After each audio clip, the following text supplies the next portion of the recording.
नमस्कार, मी साधना फडणीस. विविधा प्रस्तुत साधनाच किचनमध्ये आपले मनपूर्वक स्वागत. आज जी कविता मी घेणार आहे ती आहे 1897 सालची. दत्तात्रय कोंडो घाटे. बानी जगडे नी जगडे लढीवाळा, निज निज माझ्या बाळा. रवी गेला रे सोडूनी आकाशाला, धन जैसे दुर्भाग्याला. अंधार वसे चोहीकडे गगनात, गरीबाच्या जेवी मनात.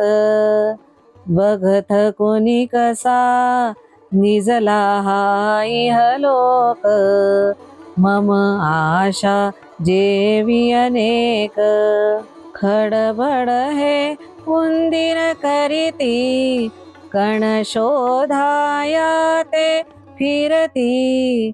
पर्यंती निराश होती, लवकर हेही सोडतील सदनाला.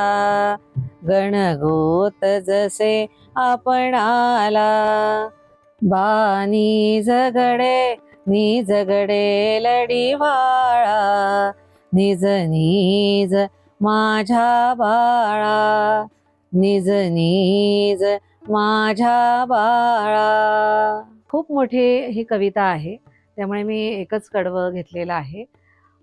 खरं तर एवढे भावपूर्ण शब्द त्यामध्ये आहे. म्हणजे त्यावेळेस आपुलकी, अगदी गरिबी होती तरी सुद्धा त्यात आपुलकी, नाती, ह्या सगळ्या गोष्टी होत्या. अजूनही असेच दिवस परत यावे असे मला नेहमी वाटतं. उजाळा आठवणींना, सांगड जुन्या नव्याची, साध्या सोप्या घरगुती पदार्थांची. आज आपण बघणार आहोत काकडीचे थालीपीठ. यामध्ये विविध पिठांचा आपण वापर करणार आहोत. भाजणी बाहेरून आणलेली नाहीये.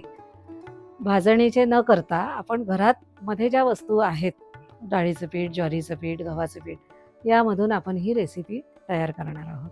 बघूया काकडीचे थालीपीठ. आपल्याला काकडीच्या थालीपीठासाठी लागणारं साहित्य: काकडी, टोमॅटो, आलं लसूण, मिरची. आलं लसूण, मिरची आणि कोथिंबीरची पेस्ट करणार आहोत. त्यानंतर ज्वारीचं पीठ, डाळीचं पीठ, गव्हाचं पीठ, जिरे, तीळ, ओवा, मीठ, तेल, हळद आणि कोथिंबीर अशा प्रकारचं आपल्याला साहित्य लागणार आहे. तर आपण आता आधी पेस्ट करून घेणार आहोत. त्यामध्ये आपण लसूण, मिरची, कोथिंबीर आणि आलं घेतलेलं आहे. 4 थालीपीठं होतील या प्रमाणातलं मी साहित्य घेतलेलं आहे.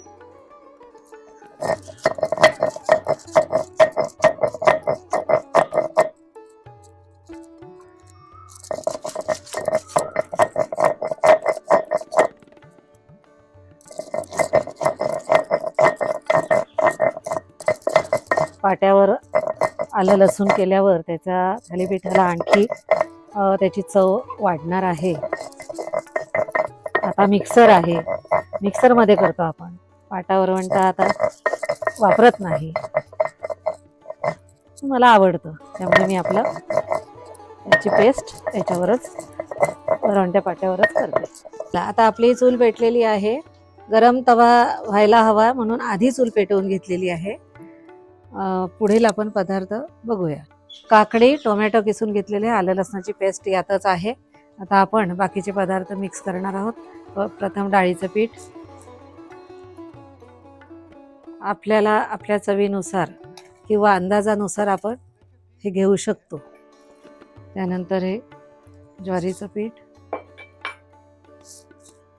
आणि हे गव्हाचं पीठ. पुढे यामध्ये आपण जिरं टाकू शकतो तसं हवं असेल, पण आधी घेतलेलं आहे तरी आपण थोडं घालूया, जरा चव चांगली येते. त्यानंतर तीळ फार महत्त्वाचे, 2 चमचे तीळ. ओवा हा कशासाठी घ्यायचा? एक तर चव येते आणि पचन होतं.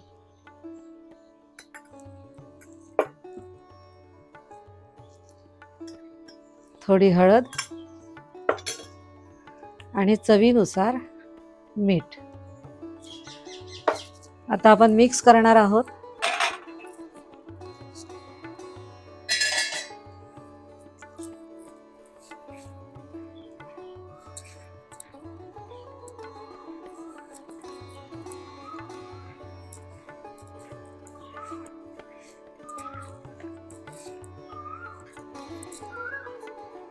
थोडं पाणी पातळ करण्यासाठी.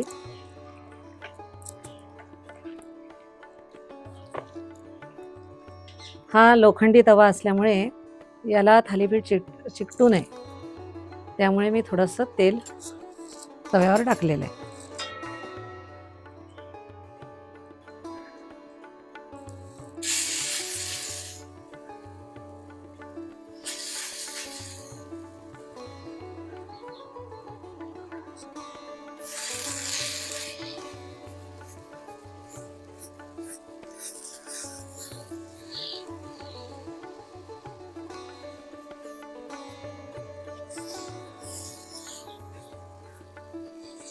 हाताने असं पसरवून घ्यायचं आहे. काकडीमध्ये 95% पाणी असतं, त्यामुळे काकडी फार शरीरासाठी महत्वाची आहे.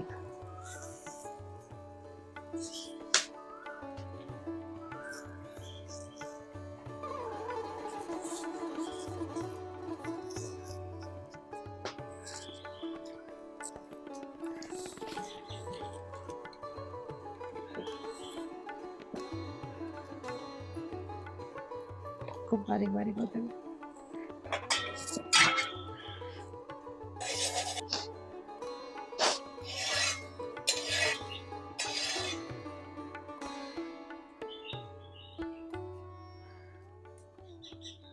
आता हा थोडासा सुकत आलेला आहे बघा भात, तरच आपल्याला तो परतवता येईल.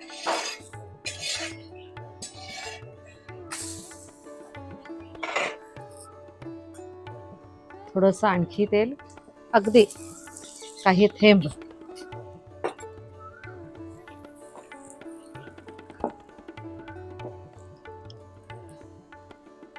अशा प्रकारे हे काकडीचं थालीपीठ अगदी चविष्ट होणार आहे. तुम्ही सुद्धा ही रेसिपी करून बघा. शरीराला हायड्रेट ठेवते. 95% पाणी असते, त्यामुळे शरीराची पाण्याची कमतरता भरून निघते. पचनासाठी उत्तम. काकडीमध्ये भरपूर फायबर आहे. तर अशा प्रकारे आपणही निश्चित करून बघा.